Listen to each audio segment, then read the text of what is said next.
حضرت ابو ذر غفاری رضی اللہ عنہ کے بعد حضرت خالد بن سعید رضی اللہ عنہ ایمان لائے۔ کہا جاتا ہے دیہات کے لوگوں میں سے مسلمان ہونے والوں میں یہ تیسرے یا چوتھے آدمی تھے۔ ایک قول یہ ہے کہ پانچویں تھے۔ یہ اپنے بھائیوں میں سب سے پہلے مسلمان ہوئے۔ ان کے اسلام لانے کا واقعہ یوں ہے کہ انہوں نے خواب میں جہنم کو دیکھا۔ اس کی آگ بہت خوفناک انداز میں بھڑک رہی تھی۔ یہ خود جہنم کے کنارے کھڑے تھے۔ خواب میں انہوں نے دیکھا کہ ان کا باپ انہیں جہنم میں دھکیلنا چاہتا ہے، مگر نبی کریم صلی اللہ علیہ وسلم ان کا دامن پکڑ کر انہیں دوزخ میں گرنے سے روک رہے ہیں۔ اسی وقت گھبراہٹ کے عالم میں ان کی آنکھ کھل گئی۔ انہوں نے فوراً کہا، میں اللہ کی قسم کھا کر کہتا ہوں کہ یہ خواب سچا ہے۔ ساتھ ہی انہیں یقین ہو گیا کہ جہنم سے انہیں رسول صلی اللہ علیہ وسلم ہی بچا سکتے ہیں۔ فوراً حضرت ابو بکر صدیق رضی اللہ عنہ کے پاس آئے، انہیں اپنا خواب سنایا۔ حضرت ابو بکر صدیق نے فرمایا، اس خواب میں تمہاری بھلائی اور خیر پوشیدہ ہے۔ اللہ کے رسول موجود ہیں، ان کی پیروی کرو۔ چنانچہ حضرت خالد بن سعید رضی اللہ عنہ فوراً نبی کریم صلی اللہ علیہ وسلم کی خدمت میں حاضر ہوئے۔ انہوں نے آپ سے پوچھا، اے محمد، آپ کس بات کی دعوت دیتے ہیں؟ آپ نے ارشاد فرمایا، میں اس بات کی دعوت دیتا ہوں کہ اللہ ایک ہے، اس کا کوئی شریک نہیں، کوئی اس کے برابر کا نہیں، اور یہ کہ محمد اللہ کے بندے اور رسول ہیں۔ اور تم جو یہ پتھروں کی عبادت کرتے ہو، اس کو چھوڑ دو۔ یہ پتھر نہ سنتے ہیں، نہ دیکھتے ہیں، نہ نقصان پہنچا سکتے ہیں، نہ فائدہ پہنچا سکتے ہیں۔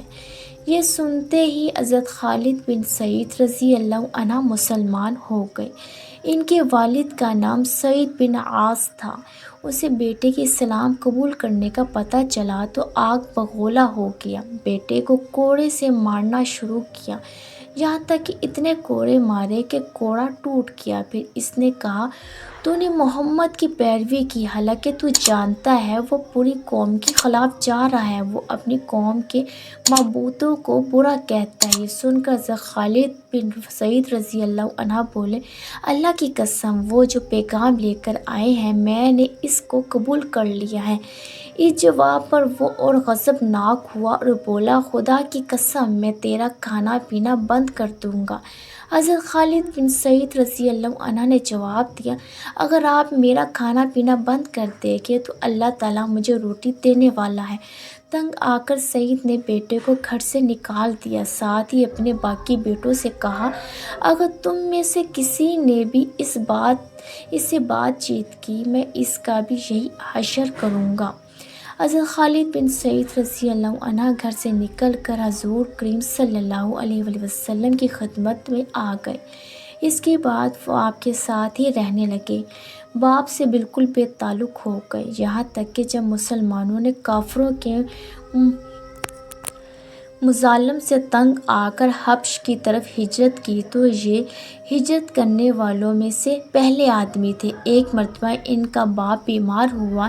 اس وقت اس نے قسم کھائی، اگر خدا نے مجھے اس بیماری سے صحت دی تو میں مکہ میں کبھی محمد کے خدا کی عبادت نہیں ہونے دوں گا۔